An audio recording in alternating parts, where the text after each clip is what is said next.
Cette année, le Oppo Reno 8 a un changement radical.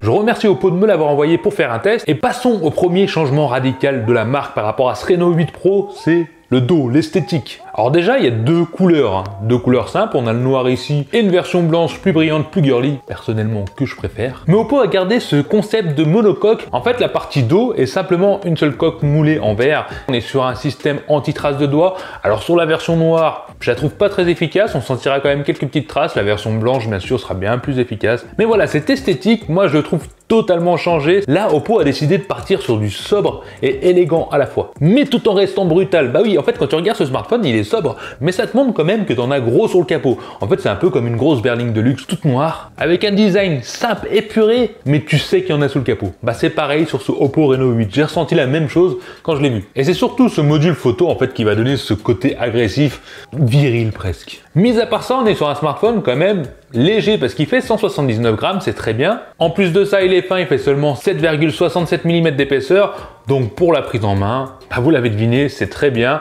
On a des contours tout simples. C'est vrai que j'aurais aimé un contour en aluminium plus bling bling, en gris, en doré. Vous voyez, n'hésitez pas à me dire en commentaire vous ce que vous auriez préféré ou si vous aimez vraiment ce côté sobre. Et comme je disais, la prise en main est bonne grâce à son poids, grâce à sa compacité. On sent pas vraiment le smartphone, c'est agréable à utiliser. Bravo Oppo. Après on aime ou on n'aime pas. Ça va être à vous de me le dire en commentaire. Bien sûr, on va retrouver l'empreinte digitale sous l'écran qui, elle, a été améliorée. Et oui, déjà qu'avant c'était extrêmement rapide, bah, cette année Oppo a décidé de faire encore plus rapide. Moi, je vois pas de différence, c'est rapide quoi, ça fonctionne très bien. Après, ceux qui veulent chronométrer, bon, on a gagné quelques millisecondes, je crois. En plus de ça, on a la reconnaissance faciale, bon, qui fonctionne très bien, très réactive, il n'y a aucun souci, mais il y a un petit plus quand même, il y a une nouvelle caméra chez Oppo pour la partie selfie, je vous en parlerai après. Ils ont voulu faire fort cette année. Mais venons-en à cet écran. On est sur un écran AMOLED de 6,4 pouces, qui est très bien, des très belles couleurs, etc., qui montre à lui jusqu'à 90 Hz en adaptatif, c'est-à-dire que ça va s'équilibrer selon les besoins de l'écran. Moi, personnellement, les 90 Hz, ça me suffit, parce que ça consomme beaucoup moins de batterie, et en plus, il est adaptatif, donc il va s'adapter aux besoins du smartphone à l'instant T. Mais revenons à cet écran, bon, qui est juste magnifique, AMOLED, OLED, bon, ça reste des écrans très beaux, contraste infini, des belles couleurs, il est sensible, on a une luminosité maximum en extérieur, donc qui va monter jusqu'à 600 nits. C'est suffisant en extérieur, mais un petit peu plus, ça aurait été pas mal quand même. Mais voilà, il y a d'autres trucs derrière, il y a d'autres qualités, il y a d'autres trucs de dingue. Déjà, l'interface. On est sur ColorOS 12, le smartphone est fluide, il va faire tourner toutes les applications. D'ailleurs, j'ai jamais eu un seul ralentissement, ni un mini ralentissement, rien, ça va extrêmement vite, c'est super. De ce côté-là, bon, je m'attendais pas à mieux. Mais le ColorOS 12, donc 12.1, a été amélioré. Il y a des petites options. Perso, j'aime bien. Déjà, le premier truc de ouf maintenant sur le Reno 8 et le Reno 8 Pro, c'est qu'on a une garantie de 3 ans. C'est fini les 2 ans. Oppo propose une garantie de 3 ans tellement ils sont sûrs de leurs produits. Avec ça, bien sûr, les suivis donc de mise à jour de ColorOS, donc Android, seront aussi sur 3 ans. C'est du progrès et ça fait vraiment plaisir. Bon, après, à part les options qu'on connaît tous sur ColorOS, que ça soit l'écran scindé, la traduction instantanée, bon, la personnalisation poussée, même sur le Always On Display, l'empreinte digitale, etc. Et il y a d'autres technologies, d'autres améliorations. Déjà, une nouvelle option que je kiffe vraiment, c'est le contrôle par geste sur YouTube. En gros, tu es en train de cuisiner, tu es en train de regarder une vidéo YouTube, et tu peux mettre pause tout simplement avec le geste de la main. Et ça fonctionne très bien, c'est ça qui est dingue. C'est pas un gadget, ça fonctionne vraiment et c'est facile à utiliser. On va retrouver aussi les options qu'on avait sur le Reno 7 qui permet de naviguer avec le geste de la main sur les réseaux sociaux comme Instagram, de monter ou de descendre. Pareil, ça fonctionne bien, c'est intuitif. Voilà, c'est pas un gadget et bravo Oppo pour ça. Mais dans ce ColorOS, Oppo a rajouté une sécurité toute bête mais super efficace. C'est-à-dire que pour éteindre le smartphone maintenant, il faudra toujours taper son code de verrouillage ou l'empreinte digitale. C'est-à-dire que si ton smartphone est volé un jour, le voleur ne pourra pas l'éteindre et donc ça permettra de le localiser rapidement. Ouais, je l'avais dit, c'est tout bête mais c'est super pratique. Bon, après il y a la connexion aussi au PC qui a été améliorée, qu'on peut connecter par câble ou par Wi-Fi si tu veux directement travailler sur ton PC avec ton smartphone. Faut savoir aussi qu'on a bien 2 nano SIM à l'intérieur, donc compatible 5G. On n'a pas d'extension de carte SD, mais on a quand même 256 Go de stockage. Il n'aurait pas fallu en dessous, c'est très bien. On a 8 Go de RAM à l'intérieur et on peut bien sûr l'étendre virtuellement jusqu'à 5 supplémentaires.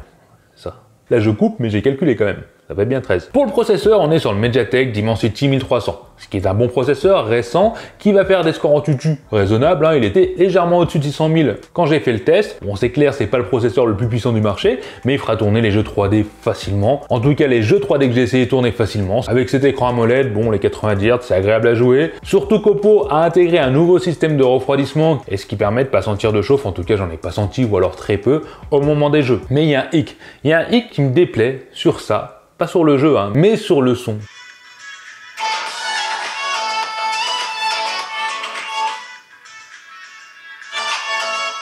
Parce qu'on a un son correct, franchement il est agréable, il est puissant, mais il est seulement en mono. Il y a plein de monde qui s'en foutent d'avoir un son mono ou stéréo. Pourquoi le Reno 8 est en mono? Mais parlons de l'autonomie. Oui, le Reno 8 a une batterie de 4500 mAh. En plus de ça, ils te fournissent dans la boîte le chargeur super rapide Super Vote de chez Oppo de 80 watts. Ce qui veut dire que le smartphone en charge de 0 à 100% va prendre 31 minutes.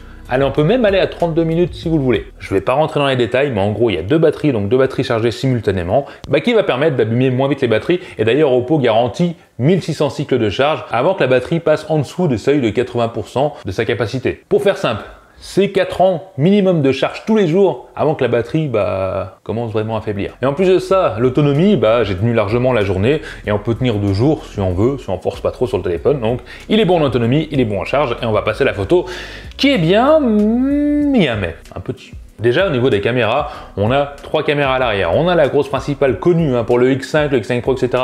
La Sony de 50 mégapixels qui a fait ses preuves. On a une ultra grand angle de 8 mégapixels et une macro de 2 mégapixels. Alors au niveau des photos, en plein jour, la gestion des couleurs, Oppo a toujours réussi à faire des belles photos et je trouve le résultat bon. Que ça soit des photos en mouvement que j'ai fait à Paris avec les voitures, c'était très bien, on a une bonne gestion, on a des bons détails. Bon, cette caméra 50 mégapixels se débrouille très bien avec l'intelligence artificielle, il vient gérer les hautes lumières, on arrive à retrouver des détails dans les parties sombres, on arrive à avoir des hautes lumières qui sont pas cramées.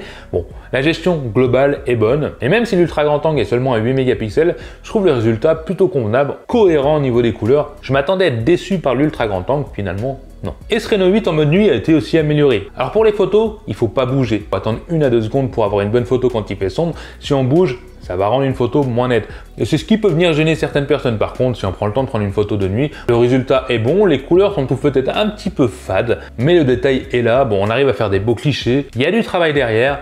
Les photos sont belles, mais voilà, on n'est pas encore au niveau du Oppo Find X5 Pro, heureusement. Pour le mode selfie, c'est là où il y a un changement parce qu'on a une caméra de 32 mégapixels, une nouvelle caméra qui se débrouille quand même plutôt bien, qui va prendre des photos avec des bons détails, des bonnes couleurs, un bon rendu, des contrastes, la gestion des hautes lumières, l'intelligence artificielle fait bien son boulot. Moi, j'étais bluffé par cette caméra selfie, et ouais, je la trouve bien. Et pour les réseaux sociaux, franchement, que ça soit même de nuit, le rendu, je le trouve très bon. Là, Oppo sur le Reno 8, chapeau. Mais Oppo a aussi amélioré la partie vidéo. Ah non, direct de Paris en 1080p, stabilisation de ouf, ce qui vient recadrer et resserrer un petit peu le cadre, mais j'ai mis vraiment la haute stabilisation. Il y a du bruit autour comme ça, vous pouvez voir si vous m'entendez bien.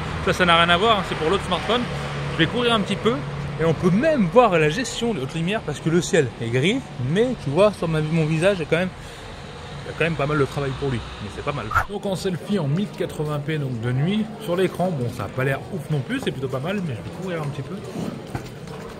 Ouais, c'est une petite courette, quoi, une trottinette. Alors nous voici en 4K 30 images par seconde. Bon, j'ai la peine de courir, je suis épuisé, on va faire le tour. Là, comme ça, tu vois ce que ça vaut. Je suis à Paris, il y a beaucoup de voitures, donc je sais même pas si on m'entend. Mais j'espère. Alors là, on est carrément en 4K, 30 images par seconde de nuit sur l'écran. Ça claque quand même plutôt pas mal. Je vais courir et faire un petit autofocus. Alors la stabilisation, elle est pas terrible. Ouais, franchement, ça va, c'est pas mal. Le mode nuit a été amélioré. On peut filmer de nuit en 4K en ayant une belle image. Bien sûr, c'est pas aussi bien qu'en pleine journée, mais le rendu, je le trouve correct. Dites-moi en commentaire ce que vous en pensez de ce que vous avez vu en vidéo. Moi, perso, j'ai vu l'amélioration. Je trouve qu'Oppo a fait encore des progrès par rapport à ça. Bravo. Pour conclure sur cet Oppo Reno 8, Oppo fidèle à eux-mêmes, on est sur un smartphone parfaitement équilibré, que ce soit en autonomie, en photo, en fluidité, en puissance, en esthétique. Bon voilà, Oppo a fait un téléphone super équilibré, tout en prenant des nouveaux risques à chaque fois sur l'esthétique. Honnêtement, j'aime bien ce smartphone. C'est vrai que le son mono, ça m'embête un petit peu, mais j'avoue que la caméra selfie, m'a bluffé, je l'aime beaucoup. Et vous allez me dire, mais tout ça, à quel prix? Oppo va lancer le smartphone à 599 €. Et l'avantage, c'est que pour l'offre de lancement, vous aurez des écouteurs offerts avec. Mais personnellement, je trouve que Oppo est resté fidèle à eux-mêmes, faire un smartphone méga équilibré pour le grand public, tout simplement. Et puis c'est tout. Allez, n'hésitez pas à me mettre en commentaire ce que vous en avez pensé de ce smartphone. Lâchez un pouce vers le haut, c'est important. Et puis abonnez-vous si vous ne me connaissez pas encore, si vous n'êtes pas un Tokiwantien, parce qu'il y en a plein d'autres qui arrivent comme ça. Et je vous dis à la prochaine vidéo, les amis. Allez, bye. Allez, à vous, t'as aimé la vidéo. Lâche-moi un petit commentaire en dessous pour me dire ce que t'en penses. Abonne-toi, sinon tu seras marabouté par les yeux de Tokiwantien toute ta vie.